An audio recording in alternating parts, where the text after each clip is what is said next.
Good afternoon, everybody. This is Johanse West. You can always follow us on our social media platforms, TikTok, Instagram, Facebook, and LinkedIn, believe it or not. So we're all over the place, right? But I want to give some information for you guys today. This is going to be some powerful information.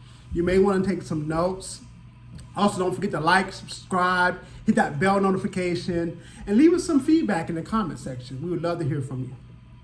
That being said, let's jump right into this video. Today we're going to talk about collections, charge-offs, and what they don't want us to know about them, okay? Let's talk about it. So in this example, let's just say you have an account with the phone company. Let's just say in this situation it's Verizon, okay? So you owe the phone company, they sent you a bill. Let's just say it's a large bill this time. You got it in the mail and it's $1,000. And you're like, you know what? I can't pay this. And so what happens? If you don't pay, a lot of times what's going to happen is they're going to call you, first of all, okay? And they may call you several times. They also may send you some information in the mail. Typically it's a bill, and if it's past the due date, you may also get fees and other penalties because you didn't pay it on time, right? And so you may get several different bills in the mail. You also may get several different phone calls until they can collect that money back. Now here's the deal.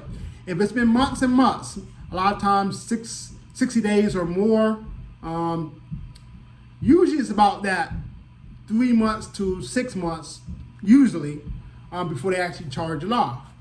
Now, what does that mean? That just means that your creditor, which is Verizon in this case, says, you know what, we're gonna cut our losses. There's a high chance this person is not going to pay us back. Okay, we tried contacted them, we've called them, we've sent them stuff in the mail. They're not going to pay us. Okay, so when they do this and they take that tax write-off, that's actually how they recoup the funds that they lost. Okay, and when they do this too, by law, they have to submit a form which is a 1099-C. Okay, that form lets the IRS know, hey, this is a debt, this is the amount of the debt, and we're actually doing a tax write-off, okay?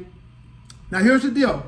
By law, you're also supposed to get a copy of that 1099-C, and that's how this debt can actually turn into income because that may have to be reported on your taxes, believe it or not, okay? This doesn't always happen though, okay? Now here's the deal too. Like I said, when they take that tax write-off, they're actually getting compensated by doing that. Now, a lot of times what happens, not only do they get that tax write-off money, they also turn around and sell that debt to a creditor, okay? So now you have this creditor that you don't know nothing about reaching out to you because they're trying to collect the original debt that you owe, or they say you owe, right? And let's be honest, being that account was sold to that creditor, the original creditor, which was Verizon, has gotten paid twice now, okay? They got a tax write-off, and they sold that debt, and they got paid again, okay? And the third-party creditor is coming after you now for the full amount, sometimes plus interest. They may call you early morning, call you late night. They may send you a bunch of stuff in the mail. They may call your job, right?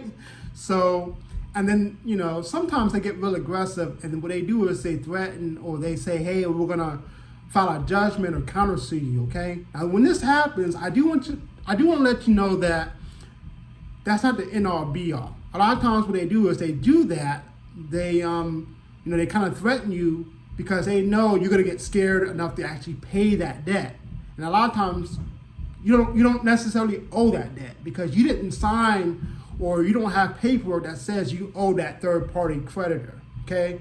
So hopefully this is good information. I will say this though, once the judgment does get filed, or where it does get approved, I should say, now that's when they actually can garnish your wages. So be careful, okay?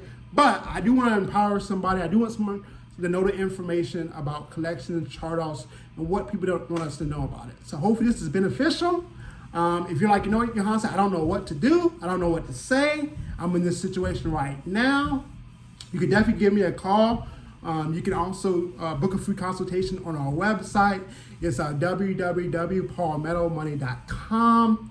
Don't forget to like our social media platforms. Hit that bell notification, subscribe to our content. And as always, thank you for watching. Peace and love.